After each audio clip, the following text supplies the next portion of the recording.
Bonjour Samuel De Huit, vous êtes le président et fondateur de JobHacker. Pour ceux qui ne connaissent pas, c'est une plateforme qui met en relation des demandeurs d'emploi avec des recruteurs et qui se présente sous la forme de petits points de proximité. C'est-à-dire qu'on peut voir exactement, selon l'endroit où on recherche, où est-ce que sont situées les offres. La proximité, la localisation, c'était un aspect important lorsque vous avez mis au point cette plateforme. Oui, alors bonjour Sophie, effectivement. Donc JobHacker, c'est quoi? C'est avant tout une plateforme qui permet aux personnes les plus éloignées de l'emploi d'avoir un emploi et un soutien. Moi, avant tout, je suis un DRH d'un gros groupe de 20 000 salariés. Et je me suis rendu compte d'une chose, c'est que la difficulté pour des personnes éloignées aujourd'hui, deux difficultés majeures. La première, c'est le digital. Il faut savoir une chose, c'est qu'en entreprise, on a tous digitalisé. Et à peu près au bout de 3 à 4 clics, une personne éloignée abandonne et devient invisible. Vous avez une plateforme, vous postulez dessus, vous n'y arrivez pas, vous abandonnez. JobHacker, c'est quoi? C'est la possibilité d'avoir un emploi. Et si j'y arrive pas, j'ai un soutien à côté de moi. J'ai une association qui va pouvoir m'aider, un petit cœur. Donc demain, Sophie prend la plateforme, elle cherche un job sur Sodexo. Elle postule, elle n'y arrive pas parce qu'il faut mettre son CV en ligne, PDF, c'est un peu compliqué. Et c'est le fruit de mon histoire. Je me suis dit, il faut donner une deuxième chance à ces personnes. Et la deuxième chance, un emploi, un soutien, c'est de réunir deux univers qui ne sont pas forcément des univers qui travaillent toujours ensemble de manière concertée, c'est-à-dire l'univers économique des entreprises, et puis les associations. Généralement, je dirais qu'ils travaillent ensemble le mieux possible, mais la personne qui est éloignée, elle a besoin des deux. La personne qui est éloignée, elle a besoin d'un emploi. Puis quand elle a un emploi, elle a des problèmes de périphérie à l'emploi. Vous savez, trouver une nounou, trouver un logement, voilà. Et moi, j'ai imaginé que si j'arrivais quelque part à mettre le bon emploi et le bon soutien au bon endroit, au bon moment, on arriverait à résoudre des problèmes qu'on n'arrive pas à résoudre aujourd'hui, qui sont les difficultés de l'illettronisme et les difficultés des périphéries à l'emploi. Vous savez, quand vous êtes en entreprise, vous avez des difficultés, vous n'en parlez pas forcément à votre employeur. Dire que vous avez des difficultés pour trouver un logement, pour trouver une nounou, vous ne le dites pas. Moi, j'ai imaginé que tu ne vas pas peut-être le dire à ton employeur, mais l'employeur va te dire, tu sais qu'il y a des associations autour de toi, et tu as des cœurs sur la plateforme. Tu peux aller à la Croix-Rouge Insertion, tu peux aller à nos quartiers ont du talent, tu peux aller à Solidarité Nouvelle contre le chômage, et on va t'aider. C'est ça l'idée. JobHacker, j'ai à cœur de t'aider à trouver un emploi avec des entreprises. Voilà. Et ça représente quoi aujourd'hui? Combien d'entreprises, combien de personnes sont passées par la plateforme Alors, à ce jour? aujourd'hui, déjà, en termes de chiffres, parce que c'est une plateforme nationale, nous avons à peu près 40 000 offres en ligne. 40 000 offres. Une centaine d'entreprises. Donc, je les cite aujourd'hui parce qu'elles me l'ont autorisé. Sodexo vient d'intégrer, j'étais ce matin. Caporal, c'est une entreprise régionale. Le groupe Bourbon, Honnête, qui sont des entreprises de région, qui se disent, nous, on croit à cette plateforme parce qu'on sait qu'offrir un emploi, ça ne suffit pas. Il faut aussi, pour les personnes éloignées, avoir un soutien. Et donc, on encourage ton association. Donc, c'est à peu près 40 000 offres, 500 marqueurs associations toute France, 1 millier de bénévoles aussi, parce que la démarche permet aussi de faire du bénévolat, et d'aider les associations. Et je pense un bon millier, pour l'instant, vient de démarrer, un bon millier de personnes accompagnées. Et concrètement, comment ça marche? C'est-à-dire qu'une personne qui cherche un poste, donc elle se rend sur le site internet, c'est gratuit? Oui. Tout simplement, elle prend son téléphone, elle télécharge une appli, JobHacker, parce que j'ai Hacker 2. Elle voit un emploi, elle clique dessus, elle essaye de postuler. Si elle n'y arrive pas, il y a un petit bouton qui dit « Veux-tu être aidé ?»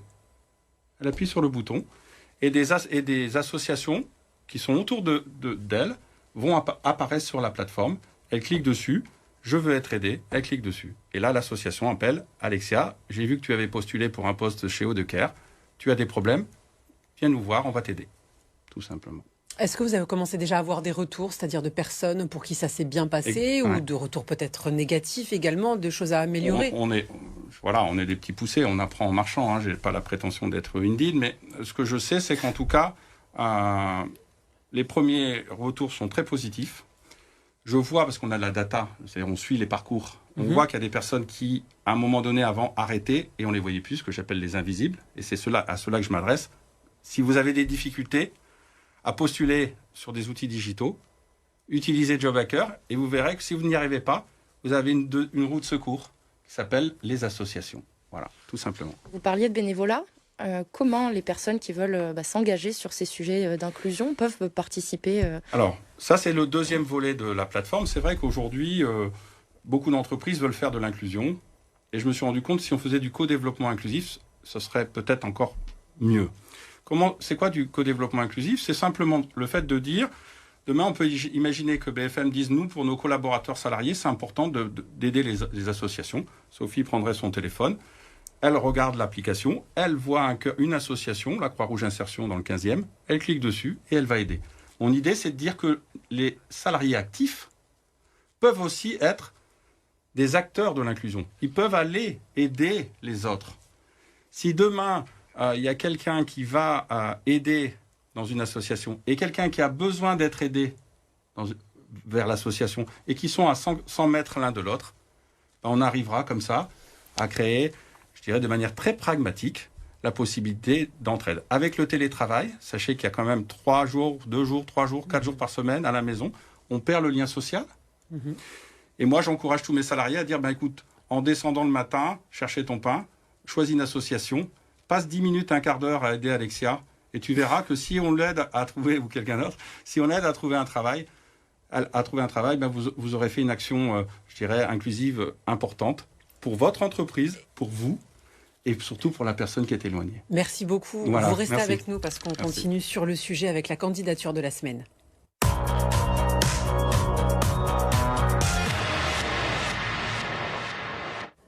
Alors là, on fait les choses dans l'autre sens. Alexia, c'est une personne qui nous présente sa candidature, qui la présente aux recruteurs. Qui est-elle, cette personne? Tout à fait. Alors, c'est Juliette, 27 ans. Donc, c'est un profil junior qui sort de l'école, mais elle va le préciser. Et elle vous adresse son message pour que vous puissiez retenir son profil et la recruter, on l'espère. Allez hop. Bonjour à tous. Alors, moi, c'est Juliette. J'ai 27 ans et je suis originaire de Rouen. J'ai un parcours scolaire un peu atypique car j'ai commencé avec un DUT information communication à l'IUT de Besançon. J'ai ensuite fait une pause de 2 ans et demi dans mes études durant laquelle j'ai travaillé et je suis partie à l'étranger.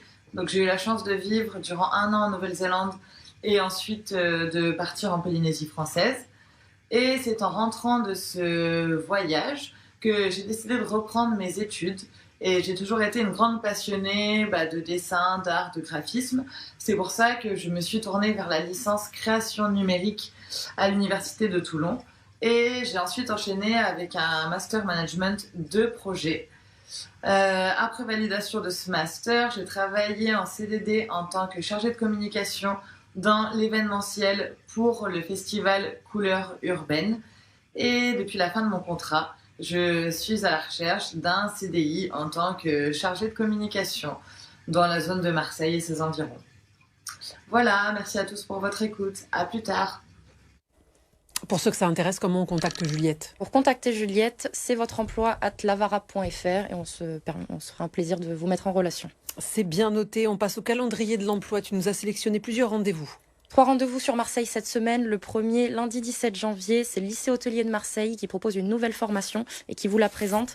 Donc, si vous souhaitez vous renseigner, vous pouvez contacter directement Pôle emploi. L'adresse s'affiche à l'écran.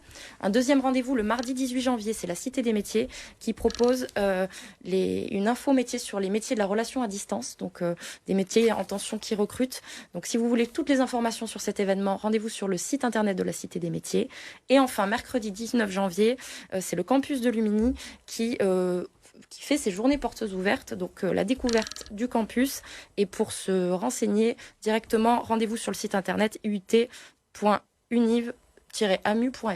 Merci beaucoup Merci, Alexia, Sophie. merci beaucoup Samuel De Witt d'être venu sur le plateau de BFM Marseille Provence.